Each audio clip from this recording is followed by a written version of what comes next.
오늘 마태가 전한 예수와의 복음의 주제는 다음과 같이 세 가지입니다. 이제 7번째 주제어가 됐죠. 7번째 주제어는 유대인의 결혼입니다.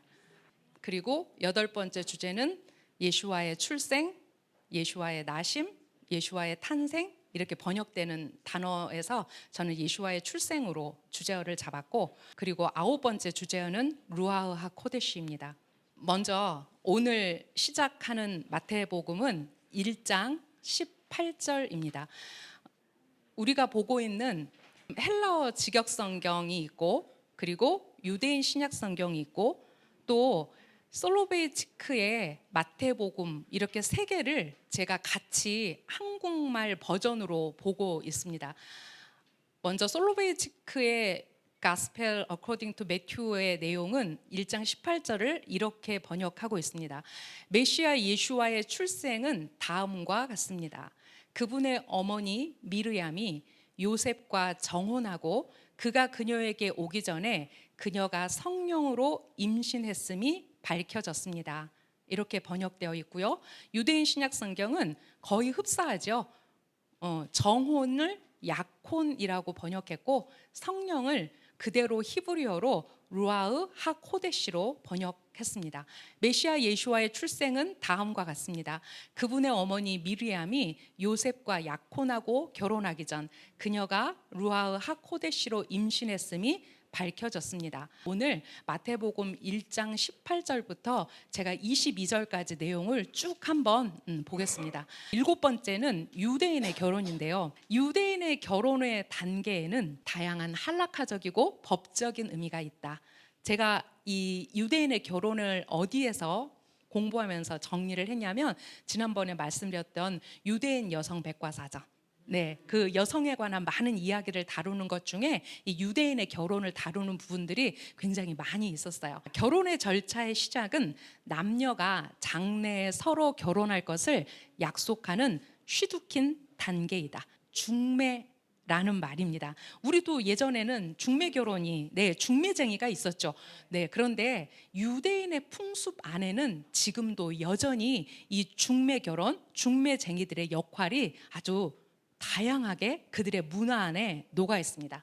왜냐하면 그들의 이 중매의 이 의미를 그들이 어디까지 거슬러 올라가냐면 바로 창세기까지 거슬러 올라가는데, 아브라함이 이제 엘리에제르를 보내죠. 그 이삭의 아내를 찾아오라고. 그래서 그 리브가를 찾을 때 엘리에제르가 하나님께 기도하는 장면이 나와요. 그런데 놀랍게도 그 엘리에제르 기도 그대로 한 처녀가 나와서 물을 기르고 물동이를 들고 나와서 물을 기르면서 그 물을 엘리에셀에게 권하고 낙타에게 물을 먹이는 그 창세기의 이야기까지 이들의 중매의 이야기가 올라갑니다. 그래서 제가 여러분 혹시 그 지금 현재 우리가 가장 그 유대인의 결혼식을 그나마 잘 볼 수 있는 그런 내용들이 물론 유튜브에도 많이 있지만, 그리고 베를린에서라는 그 옥서덕스의 가정에서 이제 그 나와서 그 세상을 바라보는 그 전통 유대인 여인의 그 결혼과 삶을 다룬 넷플릭스 드라마가 있어요. 사부작. 그리고 슈티셀과 사람들이라고 혹시 들어보셨어요? 그거는 몇 부작에 걸쳐서 나왔는데 지금 넷플릭스에서는 그게 더 이상 방영하지 않더라고요. 제가 그걸 아마 4부까지 다 봤을 거예요.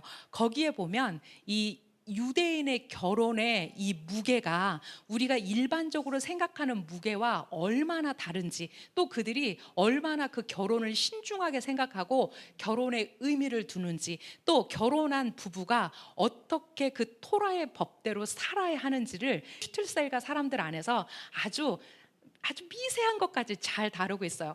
그리고 제가 이번에 이제 이거 준비하다가 알은 사실은 최근에 유대인 중매를 이렇게 방영하는 프로그램이 하나 생겼어요. 그게 넷플릭스에서 그 제목이 뭐냐면요, 유대인 매치메이킹 중매를 부탁해 라는 프로예요.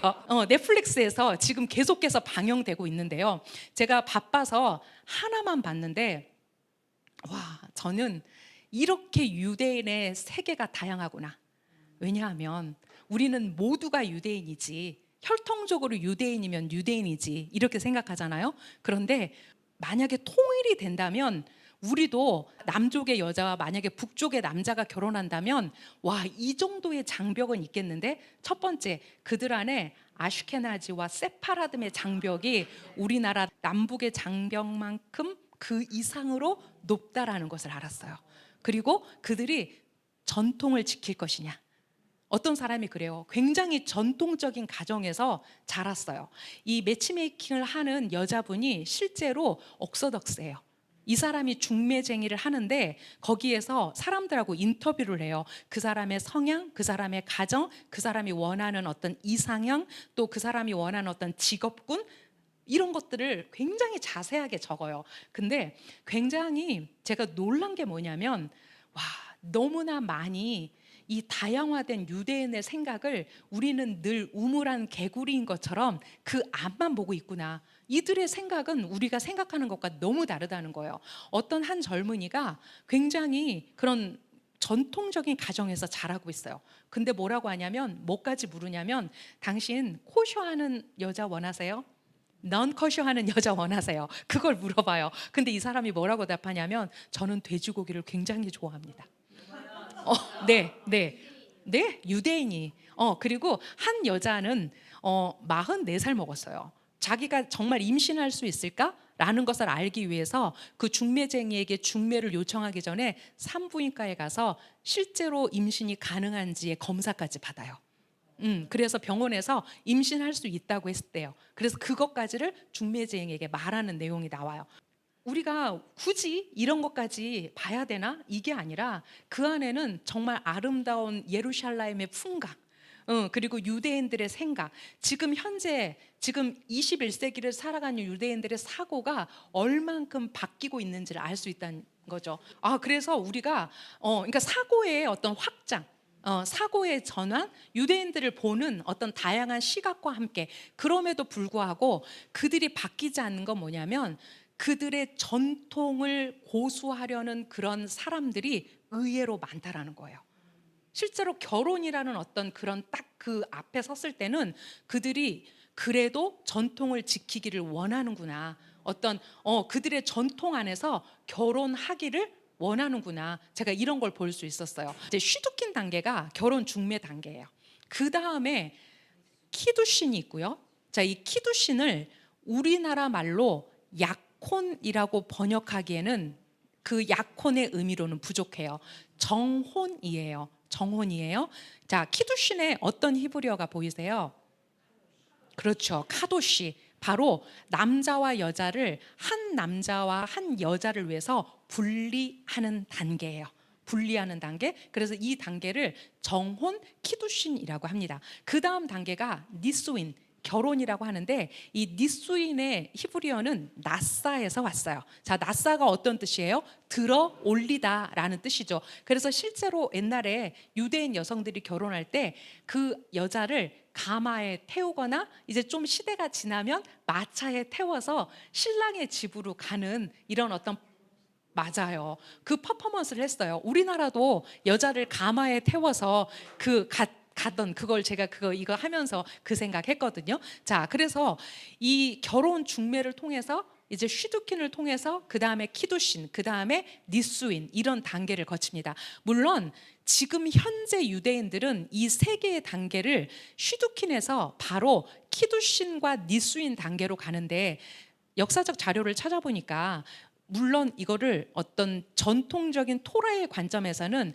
대부분 키두신 이후에 1년 정도의 기간이 필요한데, 그 1년 안에 어떤 일이 있을지 모르고 또 그런 어떤 성적인 범죄를 막기 위해서 이 키두신과 니수인을 이제 함께 한다, 이런 내용도 있고요. 또 하나는 금전적인 면에서, 경제적인 면에서 유대인의 결혼이 7일이잖아요. 그래서 굉장히 많은 그런 돈이 들어간답니다. 그렇기 때문에 이 키두신과 니수인을 그냥 하나로 합쳐가지고 지금은 대부분의 유대인들이 같이 진행한다라는, 일반적으로 그렇게 한다고 그래요. 자, 키두신은 남편을 위해 여성을 지정하고 다른 모든 남성에게 여자, 그녀를 금지합니다. 그런 다음 니스인 의식은 부부의 법적 지위를 확정하고 두 사람이 가정을 이루기 위해 함께 살 수 있도록 명령하는 거, 이런 거를 이 세 개의 단계로 나눕니다. 슈두키는 결혼 중매예요. 슈두키는 그래서 어떤 법적인 책임이 아직은 따르지 않아요. 그냥 남자와 여자가 미래에 서로 결혼하겠다는 상호 약속을 표현하는 거예요. 이것을 잘 볼 수 있는 게 바로 그 슈트셀가 사람들에서 막내 아들이 자꾸 파혼을 해요. 거기 보면. 그래서 아버지를 굉장히 난처하게 만들죠. 법적인 어떤 책임은 지지 않지만 약속이에요. 자, 그래서 현대 히브리어에서 이 단계를 에루신이라고 불러요. 그래서 이거를 야콘이라는 우리나라 말로 번역할 수 있는 에루신이라고 부르고, 이 슈두킨에는 반드시 제3자의 서비스가 들어가요. 중매쟁이죠. 그래서 지금 유대 땅 안에, 그 이스라엘 땅 안에는 이 중매쟁이를 하는 사람들이 실제로 남자건 여자건 있어요. 네. 자, 슈두키는 결혼에 대한 약속만 포함하기 때문에 어떤 당사자의 개인적 지위에는 영향을 미치지 않아요. 그래서 과거에는 약혼식을 하는 거죠. 그러니까 약혼식 하면 어떻게 해요? 그 사람들이 일단 식사하고요. 그 다음에 접시도 깨트리고요. 왜냐하면 이 접시를 깨트림으로써 이것을 무효화할 수 없다, 이런 어떤 약속처럼 그 접시를 깨트리는 의식이 있었대요. 그리고 트나임이라는 어떤 계약 문서를 서로가 주고받는 그런 의식을 했답니다.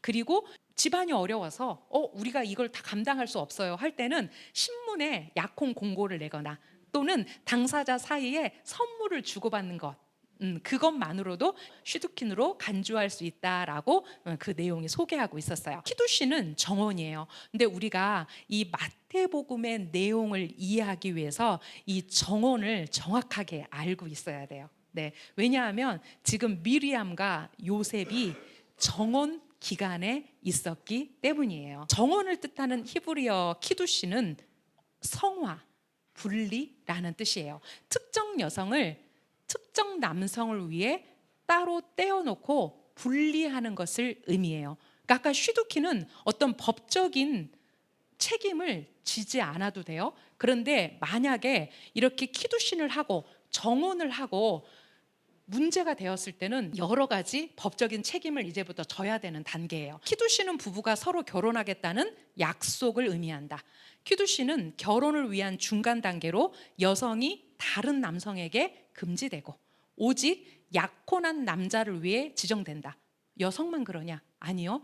남성도 그 한 여성을 위해 다른 여성에게 금지되고 그 약혼한 여자를 위해서만이 지정되는 거, 카도시 되는 거, 거룩하게 분리되는 겁니다. 그러나 그들이 부부로 동거하는 것은 금지됩니다. 이 내용을 찾아 올라가다 보면 미시나 키두신 1장에 어떤 내용이 나와 있냐면 유대인들의 전통 안에서 원래 두 사람이 합방하는 것을 금하지 않았다라는 기록이 있습니다. 이게 이제 랍비의 어떤 전통에 따라서 이것이 금지되는 시점이 있었는데요. 미시나에 따르면 여자는 돈으로, 캐세프, 은전이죠. 자, 문서, 쉐타르, 그리고 성관계, 비하를 통해서 이 세 가지 방법으로 얻는다라는 기록이 있어요. 그런데 이제 시간이 지나면서 랍비의 전통 안에서 이 성관계를 통한 키두신이 부도덕한 행위로 여겨졌기 때문에 현자들이 이것을 금지했어요. 그런데 더 깊이 들어가서 그 의미를 살펴보니까 그 안에는 또 더 놀라운 비밀이 있더라고요. 왜 키두신과 그들의 그 결혼 사이에 1년이라는 시간이 필요할까? 남자는 집을 지어야죠. 그죠? 여자는 그 결혼을 위해서 그 집을 채울 여러 가지들, 뭐 웨딩드레스면 웨딩드레스, 뭐 지금이야 쉽게 돈만 있으면 웨딩드레스를 다 빌려 입을 수 있지만 예전에는 어머니가 그거를 다 만들어줬단 말이에요. 자, 그런 기간으로 1년이 필요하다? 이것은 실제적인 거예요. 그리고 왜 그 1년이라는 기간이 필요하냐면 부부가 후파 밑에 들어갔을 때 그들은 진정한 소울메이트가 된다. 즉 우리는 내 남편과 내 아내가 정말 내 영혼의 반쪽인가? 그거에 대한 우리가 질문을 하잖아요. 근데 이 넷플릭스의 그 소울메이트 드라마를 보면 no, 그들이 후파 밑에 설 때까지는 이가 진정한 나의 소울메이트인지를 알 수 없다라고 얘기해요. 그래서 그 1년의 시간은 그런 검증의 시간이기도 하고, 또 하나는 그 영적인 사랑의 가치가 무엇인지를 배우는 시간이다. 육적인 어떤 즐거움과 그런 부부가 가질 수 있는 부부만의 어떤 육적인 쾌락도 중요하지만 그들이 그 육적인 쾌락 이전에 그들이 실제로 영적으로 하나 될 수 있는가를 서로가 검증하는 시간이 바로 그 1년이라는 시간이다라고 실제적인 이유에서 그렇게 유대인들이 했다고 해요. 물론 12세기 이후에는 이것이 이제 하나로 합쳐졌지만, 자, 키두신에 영향을 미치는 여러 가지 관습이 있어요. 그런데 가장 중요한 관습이 뭐냐면 반지더라고요. 반지도 어떤 반지냐면 그냥 링 반지예요. 거기에 보석이 있으면 안 돼요. 네, 링 반지예요. 신랑이 신부의 검지 손가락에 반지를 끼워주고 난 후 다음의 구절을 히브리어로 낭송해요. 이 반지로 당신은 모세와 이스라엘의 율법에 따라 나에게 거룩하게 구별되었습니다. 여러분, 지금 우리의 생각과 다른 게 하나 있어요. 우리가 일반적으로 어느 손가락에 반지를 끼워주냐면 약지에 끼워주죠. 그런데 유대인들은 검지에 끼워요. 그래서 실제로 그 후파 밑에서 그 키두신하는 장면의 여러 장면을 제가 찾아보니까 아내가 손을 이렇게 내밀면 남편이 검지에다가 그 반지를 끼워줘요. 그리고 그것을 나중에 빼서 약지에 끼워도 된대요. 그런데 그들은 검지에 끼워요. 그리고 왜 검지에 끼우는지를 제가 찾아봤는데 그거에 대한 자료는 사실 찾지는 못했어요. 자, 그래서 반지는 부부의 결혼 서약을 지속적으로 눈에 가장 잘 띄게 하는 역할을 하기 때문에, 또 서로에 대한 헌신을 상징하는 매개물이기 때문에, 왜? 반지는 시작도 없고 끝도 없다. 그리고 이 유대인 결혼식에 그 어떤 특징이 뭐냐면 둘러싸는 거예요.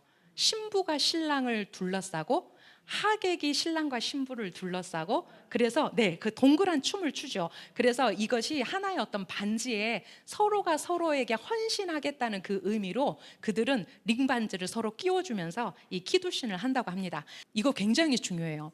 정혼이 효력을 발휘하려면 2명의 코셔 증인이 거래를 목격해야 한다. 하객이 1000명이 왔어도 2명의 코셔 증인이 없다면 그 결혼은 무효예요.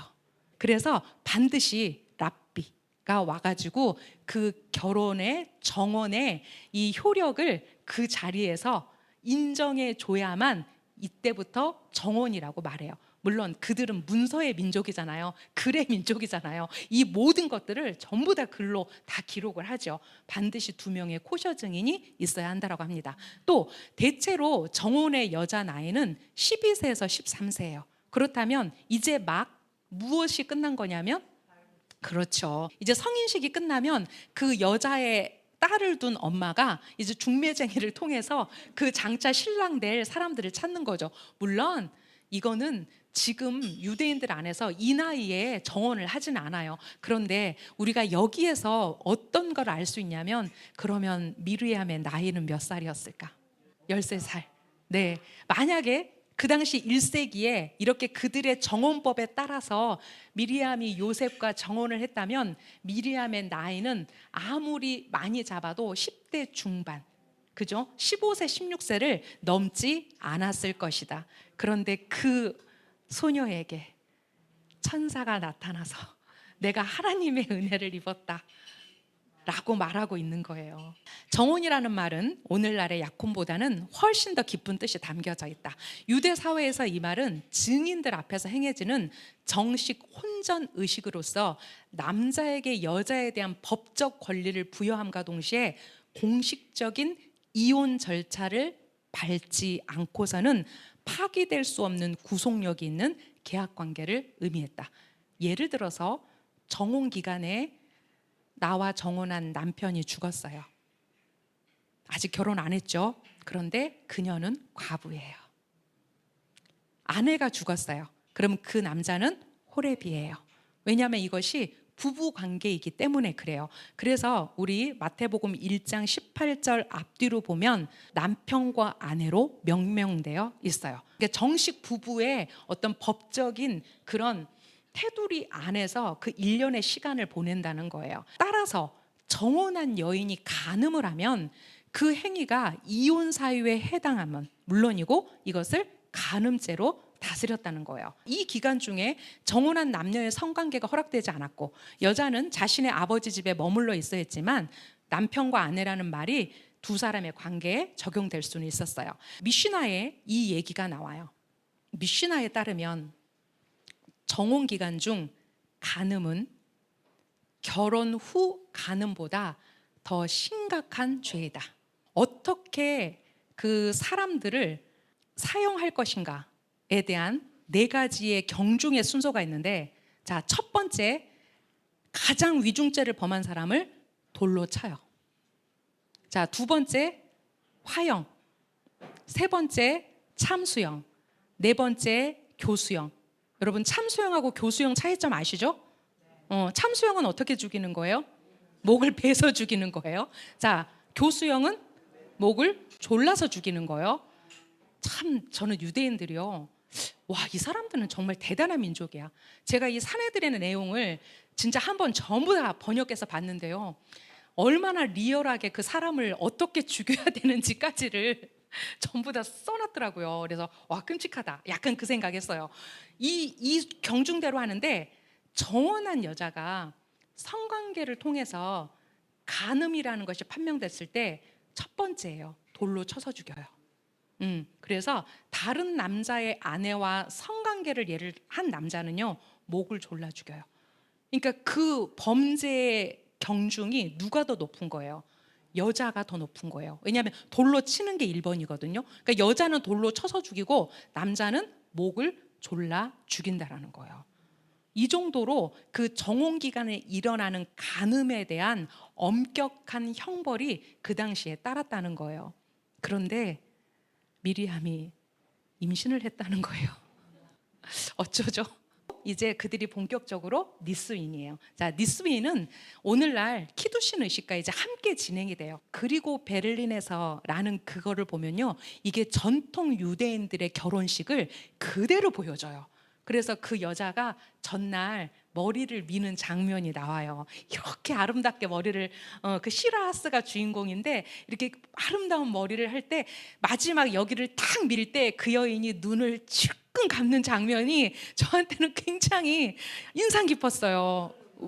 머리를 왜 밀까요? 이제 내가 내 아름다움을 보일 사람은 내 남편밖에 없는 거예요. 그들은 머리를 민다라는 의식이 내 모든 정절을 이제 남편에게만 바친다는 얘기예요. 그 내 아름다움을. 그래서 실제로 지금도 이스라엘에 가면 우리가 저 사람이 가발을 썼구나, 저 사람이 아직 자기 머리를 가지고 있네, 만약에 그게 전통 유대인이라면 자기 머리를 가지고 있는 사람은 아직 결혼을 안 한 거고요. 네, 지속적으로 지금도 전통 유대인들은요, 가발 씁니다. 그래서 실제로 이스라엘에 가서 예루살렘에 보면 물론 가발 위에다 모자를 쓰거나 그 사람들은 스카프를 굉장히 많이 하잖아요. 이제 이렇게 스카프를 할 수 있는 사람들을 볼 수 있는데, 전통 유대인들은 그 법을 지금도 그대로 지키고, 예를 들어 보수파나 개혁파 같은 경우는 굳이 머리를 밀지 않아요. 니수인 단계는 아주 간단했대요.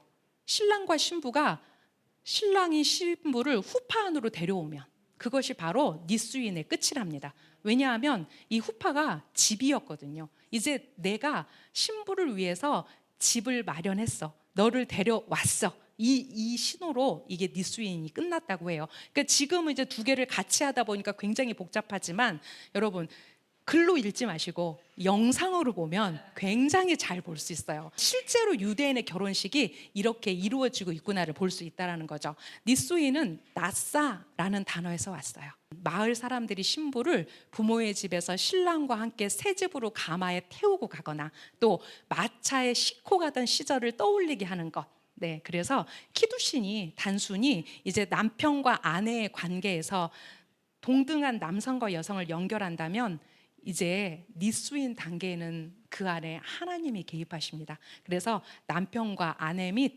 하나님을 영구적인 그런 약속으로 연결하는 게 바로 그들의 결혼식이라고 해요. 제가 간단하게 이렇게 여러분한테 그 유대인의 결혼식의 전통을 말한 것은 바로 오늘 마태복음 1장 8절에 정혼이라는 단어와 더불어 그녀가 그에게 오기 전에라는 말이 있기 때문이에요. 우리 대한민국의 어떤 사고 안에서 만약에 옛날에 지금 아까 우리 헵지바가 얘기한 것처럼 우리나라도 그런 어떤 결혼의 풍습이 남아 있었어요. 근데 유대인들하고 우리하고는 또 굉장히 그런 차이점이 많이 나거든요. 그녀가 그에게 오기 전에 이게 유대인의 결혼식을 이해하지 않는다면 사실 무슨 말인지 알 수 없다는 거죠. 이제 분명히 아셨죠? 이제 그 정혼과 결혼 사이에 그녀가 그에게 오기 전에 무슨 일이 있었냐? 미르암이 정혼한 상태에서 임신을 한 것은 1세기 유대 사회에서 한 개인에게나 공동체에게 큰 위기를 가져올 수 있는 일이었다. 게다가 남편 요셉의 아이가 아닌 요셉이 생각하는 것처럼 간음을 통한 임신이었다면 미르암은 가장 무서운 형벌인 돌로 쳐 죽이는 위중죄를 범한 것이었다. 요셉은 미르암을 간음죄로 참소할 수도 간음한 것이 분명한 여자와 결혼할 수도 없었다. 마태는 이 상황을 이렇게 기록한다. 미르암의 남편이 될 요셉은 의로운 일을 한 사람이었습니다. 그래서 그녀를 공개적으로 부끄럽게 하기보다는 조용히 파혼할 계획을 세웠습니다. 남편과 아내, 즉 여자와 남자의 정혼 상태는 법적인 책임이 따른다고 그랬어요. 그들은 그 유대인의 이혼 문서를 계시라고 하는데 그 이혼 문서를 줘서 정당하게 파혼을 할 수 있는 것이 그들의 법이었어요. 근데 여기 보면 미르암의 남편이 될 요셉은 의로운 일을 한 사람이었다라고 표현하고 있어요. 자, 그는 어떤 의로운 일을 했을까요? 요셉의 평소에 그의 품행을 알 수 있는 거예요. 그는 아마도 토라의 미츠보트를 하나님의 말씀을 누구보다도 신실하게 잘 지키는 사람이었어요. 근데 역설적인 게 있어요. 만약에 요셉이 그렇게 하나님의 미츠보트대로 하나님의 토라대로 미리암에게 어떻게 대해했을까? 이거는 공개적인 망신을 줘도 사실 그것은 토라의 법으로 요셉을 나쁘다라고 말하지 않는다라는 거예요. 그런데 조용히 이제 그녀를 공개적으로 부끄럽게 하기보다 조용히 파혼할 계획을 지금 세웠다라는 거예요. 여러분, 저는 이거 이번에 준비하면서 참 많은 생각했어요. 왜 예수와는 그 방법으로밖에 올 수 없었을까? 왜 그 겨우 15살 먹은 처녀 아이에게 그 정혼을 앞두고 결혼을 기대하는 그 꿈 같은 미래를 꿈꾸는 그 아이에게 하나님은 이런 일을 하신 걸까? 그 아이가 아니었으면 안 될 이유가 있었을까? 그 의로운 요셉이 아니었다면 안 됐을까? 아주 짧은 자간이지만, 아주 짧은 이야기지만 그냥 제가 하나님께 애스크하는 거예요. 하나님, 이 방법밖에 없으셨습니까? 그죠? 그런데 우리는 이 후추파의 여인들 안에서 그들에게 예수와의 출생을 볼 수 있는 엄청난 지금 회오리 바람의 시작을 봤다라는 거예요. 누구에게 봤냐면 유다와 타마르에서 봤고요. 이제 그 유다가 그 타마르, 내가 그 너희들의 임신에 개입했다라고 말씀하시는 바트코를 듣기까지 유다는 유다 족속에게 그들의 왕이 올 거라는 것을 기대하지도 알지도 못했다라는 거예요. 그리고 그 여리고성을 지켰던 그 기생 라합에게 이제 하나님께서 그 딸에게 그들이 들어갈 그 가나안 땅에 하나님의 그 어떠함을 그 라합이 보지 못했다면 그의 소생은 그에게 오지 않았다라는 거예요. 그것은 모압 여인 룻에게도 마찬가지고 우리아의 아내였던 바트샤바에게도 마찬가지고 그들의 제코트 위에 그들의 공로 위에 누가 서 있냐면 바로 요셉과 미리암이 서 있었어요. 제가 이렇게 하나님께 질문했을 때 그들의 그 하나님을 향한 그 조상들을 향한 그 아브라함의 후손으로 다윗의 후손으로 와야 할 그 예수와의 출생의 응집력은 그들의 조상 대대로 그들의 제코트 위에 이제 그 1세기를 시작하는 그 어느 그날 예수와를 하나님이 미리암에게 허락할 수밖에 없었다라는 거죠. 예수와의 출생과 관련해서 유대인들이 이렇게 얘기합니다. 예수와의 출생 이야기의 배경은 반드시 역사적이고 문화적인 상황 속에서 다루어져야 한다. 단순히 처녀가 아이를 낳았대, 이게 아니라는 거예요, 여러분. 제가 다음 강의 때 이제 동정녀 탄생에 대한 얘기를 다루겠지만 우리가 알고 있는 동정녀 탄생은 캐톨릭의 각색이다. 왜? 그래서 우리가 성경에서 말하고 있는 정확한 그 처녀에게 나심의 의미를 우리는 그동안 왜곡하고 있었다. 이제 제가 그 부분을 여러분하고 깊게 다룰 건데, 반드시 이런 유대적인 문화 안에서 그들의 결혼을 이해하고 그들의 문화를 이해하는 데 안에서 이 예수와의 출생 이야기의 배경을 알 수 있다는 거예요. 알마냐? 젊은 처자냐? 처녀, 메툴라냐? 이거 중요하지 않다라는 거예요. 또 기독교 안에 그거 있죠. 두 가지. 하나님은 못 하시는 일이 없어. 뭐 처녀가 예를 낳는 게 뭐가 하나님께 대수인가? 그죠? 우리 누구나 다 그 생각하지 않으셨어요? 단순히 그 차원이 아니라는 거예요. 이제 좀 더 그들의 역사 속, 그들의 문화 안에서 그 예수와의 출생과 관련된 어떤 하나님의 깊은 의도를 우리가 찾을 수 있다는 거예요. 브래드 H. 영의 이야기입니다. 구원 역사에서 특별한 임무를 수행하게 하시려고 하나님께서 택하신 중요한 성경 인물들에게는 대개 출생을 둘러싼 예외적인 사건들이 있었다. 성경은 그러한 인물을 소개할 때 개인의 기적적인 출생에 대한 설명을 포함하고 있다. 종종 기적으로 태어난 아기는 하나님의 큰 목적 가운데서 중대한 사명을 감당하도록 운명지어진 것으로 여겨졌다. 구원과 구속이 가능한 것은 하나님께서 하나님의 일을 하도록 태에서부터 개개인을 기름 부음 받은 자로 구별하셨기 때문이다. 네, 이스라엘의 역사, 성경의 역사 안에 보면 어떤 사람은 아이를 너무 잘 낳고 어떤 사람은 그 아이를 낳기 위해서 하나님 앞에 얼마만큼 그녀의 눈물을 들여야 했는지 우리가 그 얘기를 알 수 있고, 또 성경은 처녀가 아이를 낳았다 이 얘기가 있는가 하면 할머니가 얘를 낳았다. 어떤 할머니들을 얘를 낳았어요?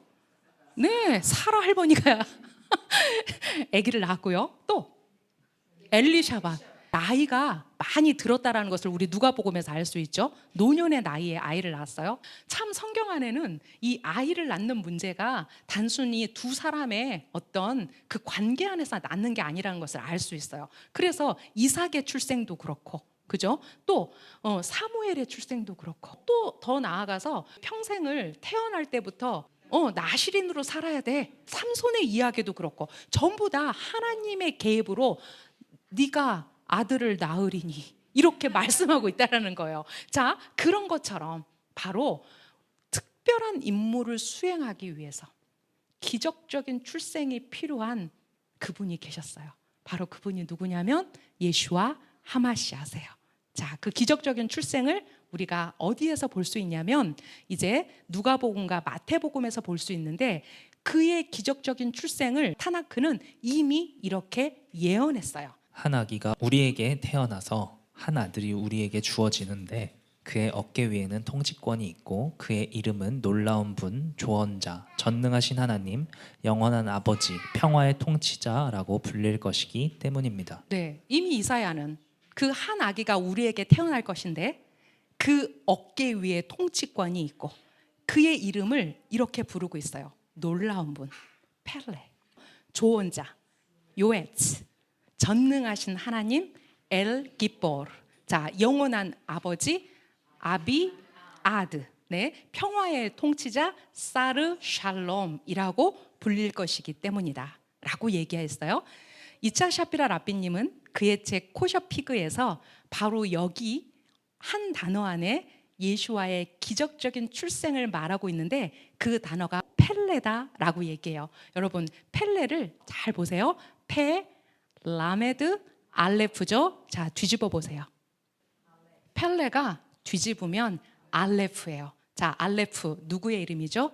하나님의 이름이죠. 그 하나님의 알레프를 뒤집으면 기적이라는 뜻의, 놀라운이라는 뜻의 펠레가 되는데, 이 기적은 그가 기적을 나타내는 분일 뿐만 아니라 그의 출생이 기적과 같이 올 것이다 라는 의미로 유대인들은 그 예수와의 탄생의 비밀을 가지고 있는 이 성경이 이사야 9장 5절이라고 말을 해요. 다윗의 보좌와 그의 왕국 위에 통치권의 커짐과 평화가 끝이 없으리니 공의와 의로 그 왕국을 굳건하게 하고 그 왕국을 유지하기 위하여 지금부터 영원까지 만군의 여호와의 열심히 일을 행할 것이다. 이 이사야 말씀 안에, 이 6절 말씀 안에 이제 예수와에게 주어질 하나님의 킹덤이 있어요.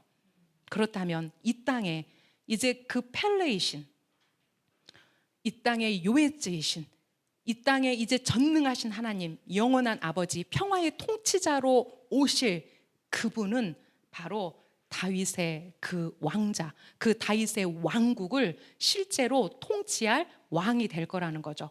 그래서 많은 유대인 여자들은, 많은 이스라엘 여자들은 그들의 심중 안에 항상 무엇을 원했냐? 내가 창세기 3장 15절 그 여자의 후손을 낳을 그 여자가 될 것에 대한 그 열망이 그녀들 안에 있었거든요. 이사야 11장 1절 2절은 이 이사야 9장과 더불어서 표적인 이제 메시아의 이야기인데, 자, 이샤이의 구루터기에서 한 싹이 나오고 그 뿌리에서 한 가지가 나서 열매를 맺을 것이다. 여호와의 영이, 아도나의 영이 그에게 머물 건데, 자, 여기서 그가 누구냐죠. 바로 그가 누구냐면 이사야 9장 5절에서 말하고 있는 그의 이름을 가진 그분, 바로 놀라운 분, 조언자, 전능하신 하나님, 영원한 아버지, 평화의 통치자라고 불릴 바로 그에게, 네, 그에게 지혜와 총명의 영, 계획과 능력의 영, 지식과 여호와의 경외의 영이 임할 것이다. 그러니까 우리가 단순히 동정녀 탄생, 그 예수아가 그 처녀의 몸에서 나왔대라는 수준의 어떤 기독교적 해석에서 머물 것이 아니라 이제 그 예수아의 탄생과 그 하마시아의 탄생과 더불어서 지금 그들의 타나크가 어떻게 예언하고 있는지에 대한 정확한 지표가 필요하다는 거예요. 내가 아도나의 규례를 전한다.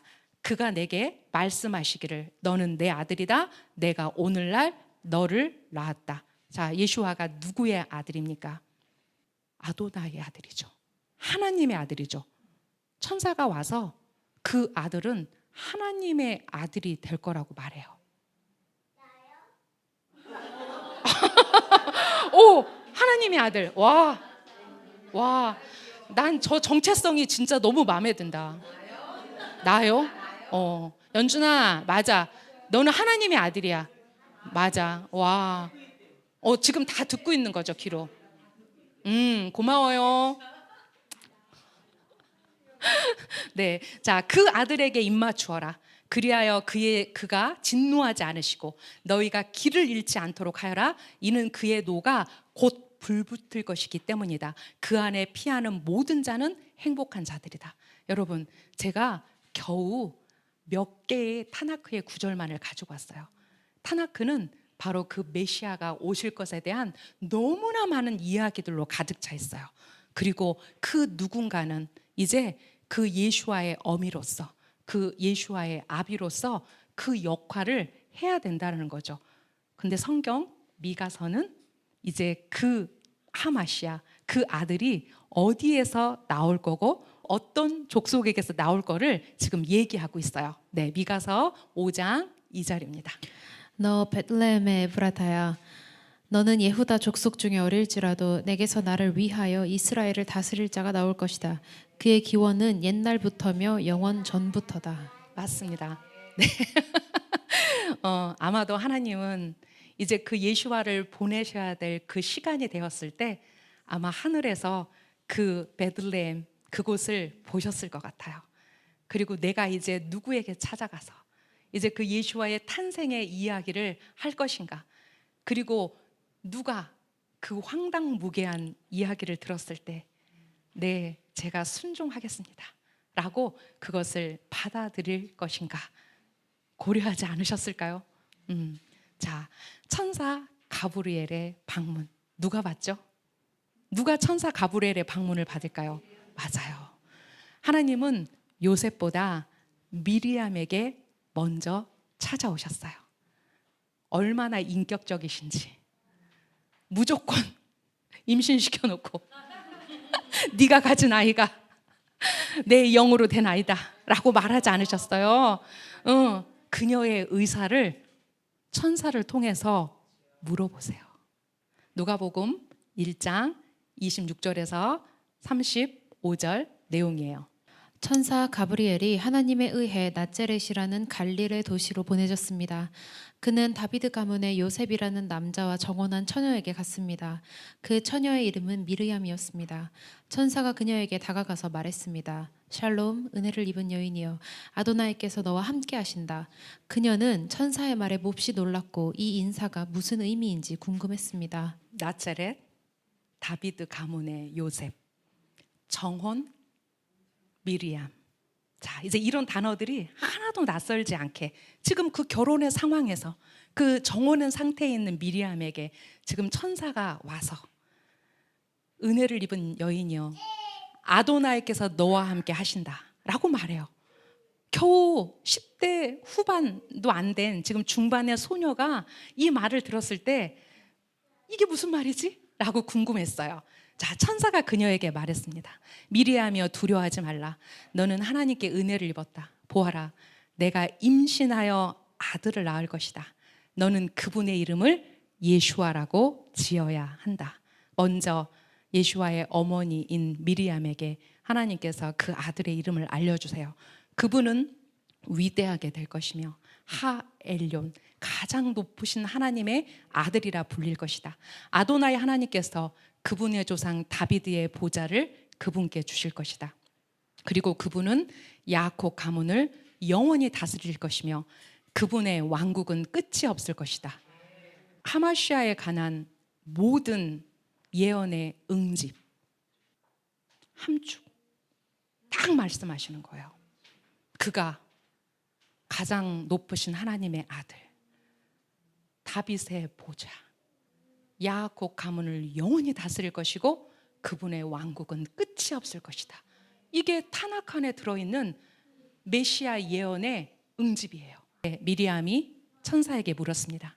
나는 처녀인데 어떻게 이런 일이 있을 수 있습니까? 천사가 대답했습니다. 루아흐 코데시가 내 위에 임할 것이고 하엘론의 능력이 너를 덮을 것이다. 그러므로 내게서 태어난 거룩한 아기는 하나님의 아들이라 불릴 것이다. 미리암이 아마 그 아버지에게 토라를 열심히 배웠다면 미리암은 이 소리를 듣는 순간 머리에 번개가 번쩍 났을 것 같아요. 아, 바로 그 창세기 3장 15절의 여인이 나였구나. 나였구나.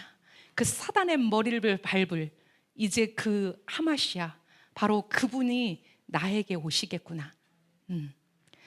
누가복음 1장 36절 38절 이어집니다. 내게는 친척인 노파 엘리셰바가 있는데, 네, 유대인 신약 성경은 엘리셰바를 노골적으로 노파라고 말하고 있습니다. 노파, 노인, 모든 사람이 그녀를 불임이라고 말한다. 그러나 그녀는 아이를 가졌고 임신한 지 6달이 되었다. 하나님께는 불가능한 것이 없다. 미리암이 말했습니다. 나는 아도나이의 종입니다. 당신의 말씀대로 내게 이루어지길 원합니다. 네, 왜 그녀의 이름이 미리암일까요? 여러분, 왜 그녀의 이름이 미리암일까요? 우리는 예수와를 따랐던 많은 미리암들을 알고 있습니다. 왜 그 당시에 그 이스라엘의 처녀들은 그들의 이름을 아버지가 미리암이라고 불렀을까요? 그 미리암의 이름은 이제 우리가 어디로 거슬러 올라가야 하냐면 바로 모세의 누이인 미리암에게 거슬러 올라갑니다. 자, 미리암은 아론과 모세와 미리암, 이 세 명이 이스라엘을 이끄는 지도자였다라고 성경은 기록합니다. 또 미리암은 성경에서 가장 먼저 소개되는 여선지자입니다. 또 미리암은 그 홍해를 건너 나왔을 때 이제 그 이스라엘의 여인들을 이끌며 하나님께 찬양을 불렀던 바로 그 여인입니다. 그녀의 공로가 컸기 때문에 그녀가 비록 모세의 그 리더십을 향해서 구스 여인과 결혼한다고 했을 때 그녀에게 하나님이 비록 뭐를 주셨어요? 그죠? 메조라를 주셨죠. 그러니까 우리나라 말로 하면 문둥병을 주셨어요. 문둥병을 앓는 미리암을 7일 동안 이제 격리시켰죠. 그리고 모세, 네가 기도해. 라고 했을 때 모세는 길게 기도하지 않았어요. 그냥 한마디로 딱 기도하고 끝났어요. 근데 그 미리암의 7일을 한 사람도 거기에 대해서 불만을 갖지 않고 함께 7일을 광야에서 견뎠다. 그 광야에서. 그것은 바로 그 미리암의 리더십이 그만큼 이스라엘에게 많은 영향을 미쳤기 때문이다. 그리고 더 미드라시 안으로 들어가면 모세를 태어나게 한 장본인이 누구냐면 그렇죠, 미리암이죠. 왜? 아버지가 이제 아이를 낳으면 죽여라.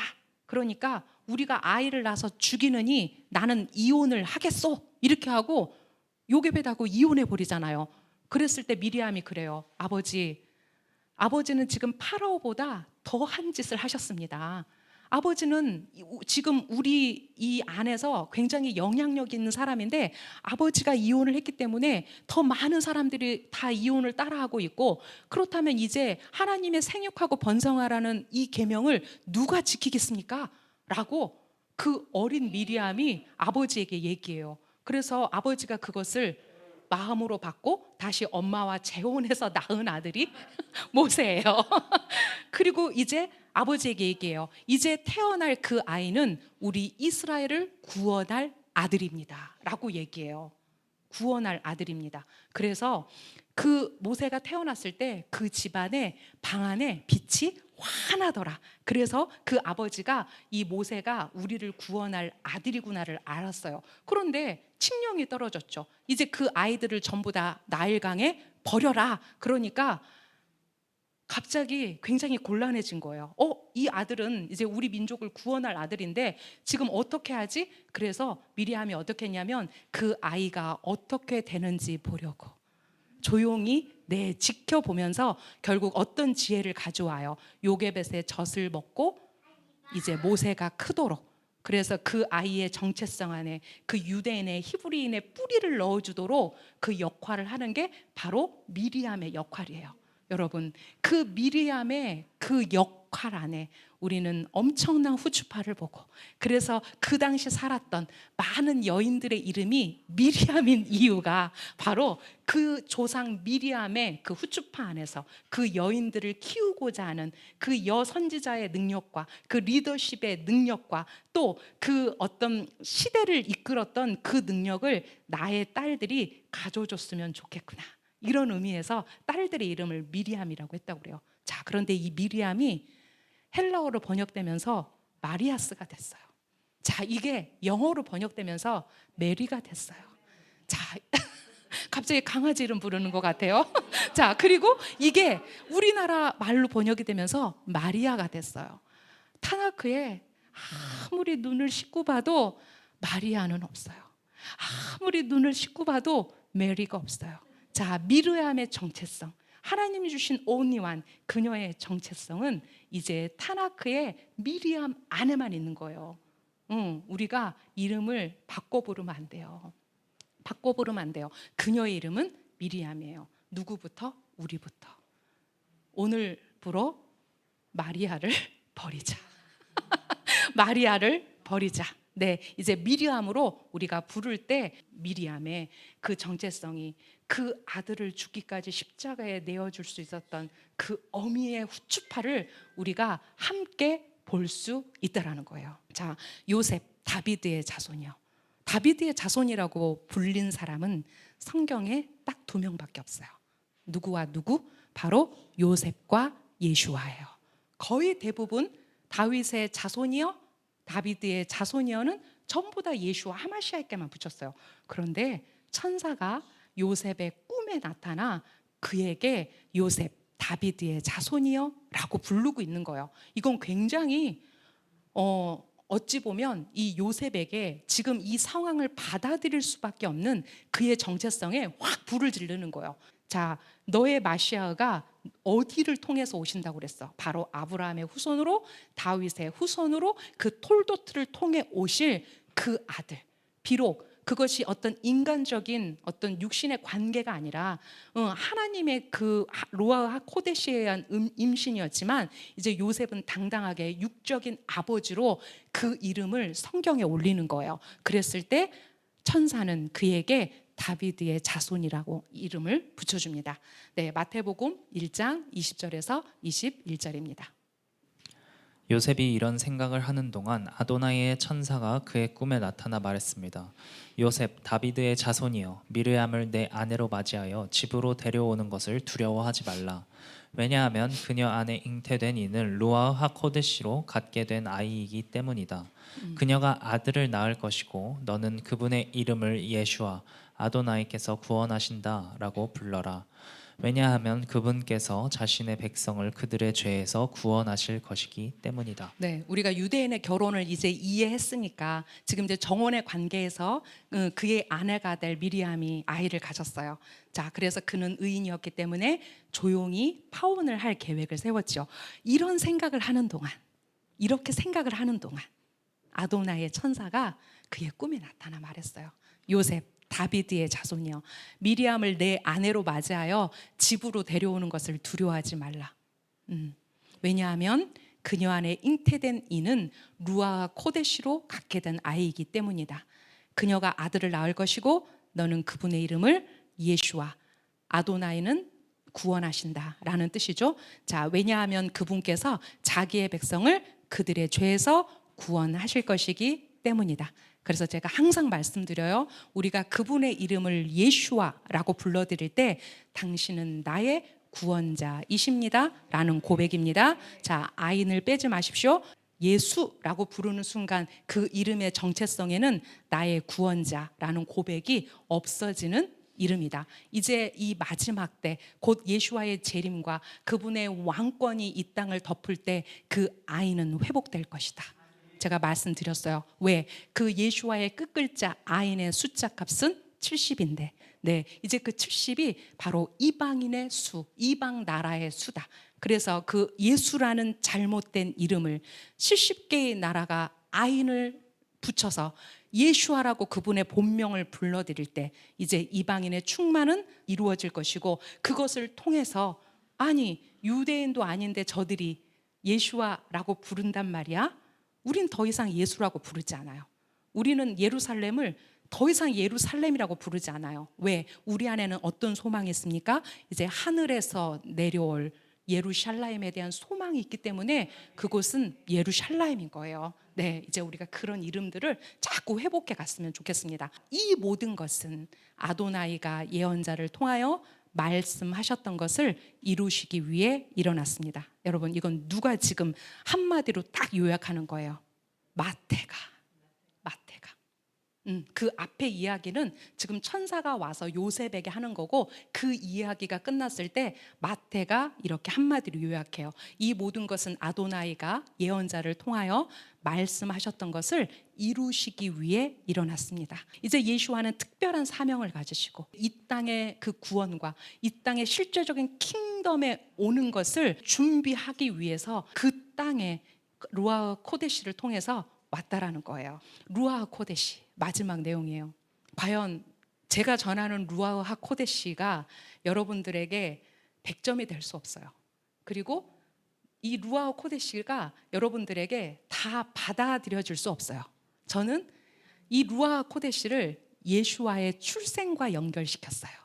루아 코데시가 실제로 그들의 미드라시에 보면 이제 마지막 선지자인 학개와 스가랴와 말라기와 함께 그 루아 하코데시의 영이 이렇게 느낄 수 없을 정도로 약해졌다. 겨우 바트콜이 있는 정도였다라고 그들의 미드라시는 얘기예요. 그런데 우리가 누가복음을 읽어보면 모두가 다 루아 코데시로 지금 충만해 있어요. 누가 충만해 있어요? 뱃속에 있는 세례 요한이 충만해 있어요. 그래서 미리암이 왔을 때 아이가 뱃속에서 춤춰요. 그 왕이 오신 걸 알고 춤춰요.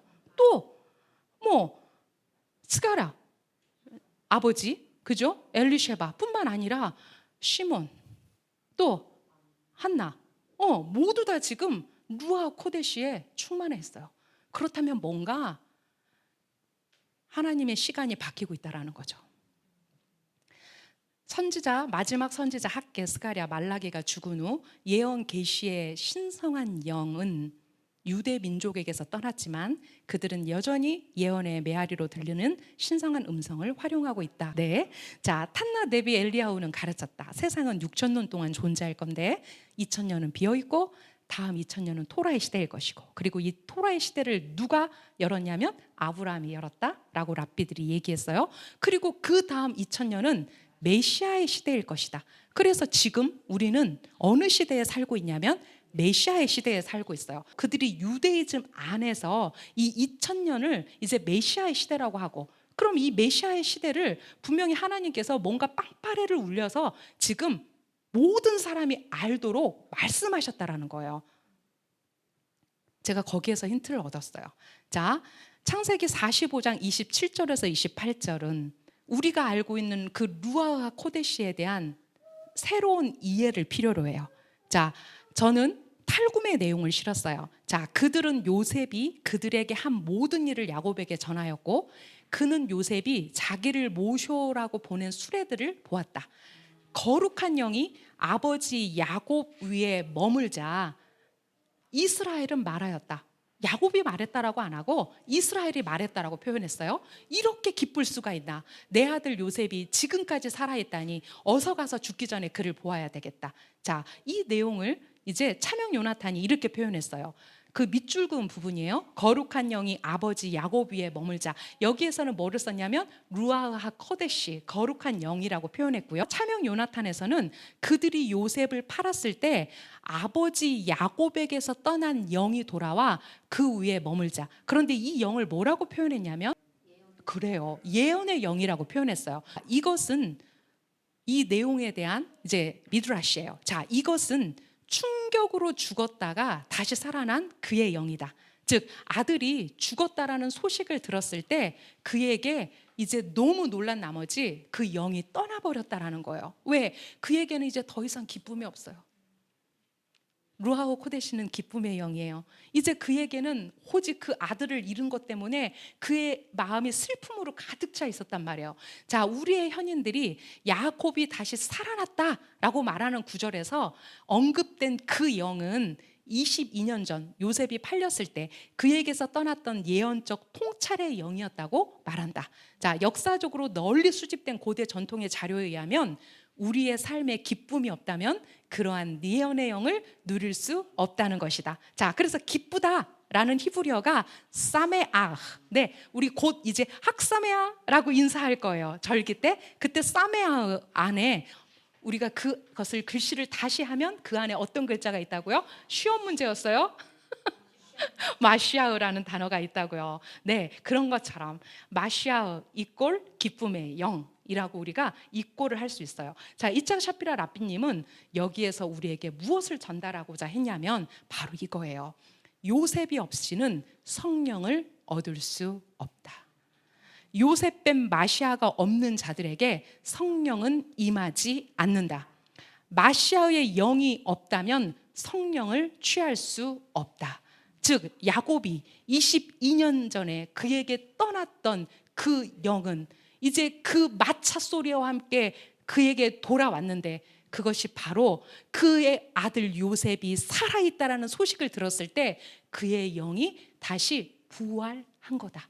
그래서 루아흐 코데시의 영은 무슨 영이다? 부활의 영이다 라고 말할 수 있다는 거예요. 이제 어떤 일이 있었을까? 루아흐 코데시가 내 위에 임할 것이고 가장 높으신 하나님의 능력이 너를 덮을 것이다. 그러므로 내게서 태어난 거룩한 아기는 하나님의 아들이라 불릴 것이다 라고 지금 천사가 미리암에게 얘기하고 있어요. 자, 그녀 안에 잉태된 이는 루아흐 코데시로 갖게 된 아이이기 때문이다. 요셉아, 다비드의 자손 요셉아, 두려워하지 말아라. 그녀를 데려오는 것을 두려워하지 말아라 라고 지금 말하고 있어요. 자, 그렇다면 제 정리예요. 읽어주세요. 예슈아는 루아흐 하코데시로 잉태되어 사탄의 머리를 밟을 여자의 후손으로 오셨고 루아흐 하코데시로 기름 부음 받으셔서 하나님의 아들임을 증명하셨다. 마지막 선지자들에게 거두어졌던 루아흐 하코데시는 메시아 시대를 여는 길목에서 하나님의 아들인 예슈아와 함께 돌아왔다. 특별히 누가는 그 땅의 사람들 위에 임한 루아흐 하코데시가 얼마나 충만했는지를 기록하고 있다. 네, 이제 그 마지막 선지자들과 함께 떠났던 그 루아 코데시, 그 하나님의 영이 이제 그 예수와의 출생과 함께 이제 그 사탄의 머리를 밟을 여자의 후손으로 이 땅에 오셨고, 루아 코데시로 기름 부음 받으셔서 하나님의 아들임을 증명하셨고, 그가 세례 요한에게 세례를 받고 올라왔을 때 그 성령이 비둘기같이 내리면서 이는 내 사랑하는 아들이다, 다시 한번 하나님께 그분이 하나님의 아들임을 증명받죠. 또 그분이 사역을 시작하실 때 그 거룩한 영이 나에게 기름 부어서 내가 가난한 자들을, 내가 아픈 자들을, 내가 그들을 어떻게 구원할 것인가에 대한 그 누가복음에 기록된 말씀으로 시작하시죠. 마지막 선지자들에게 거두어졌던 루아 코데시는 메시아 시대를 여는 길목에서 하나님의 아들인 예수와 함께 돌아왔다. 특별히 누가는 그래서 그 미리암의 루아 코데시로 인한 임신 이후에 그 땅에 얼만큼 지금 루아 코데시가 충만하게 임했는지, 그래서 그 사람들이 루아 코데시의 충만히 임해서 누구를 알아보냐면 예수와를 알아봐요. 시몬이 예수와를 알아봐요. 한나가 예수와를 알아봐요. 심지어는 뱃속에 있는 아이가 미리암이 왔을 때 뛰어놀았어요.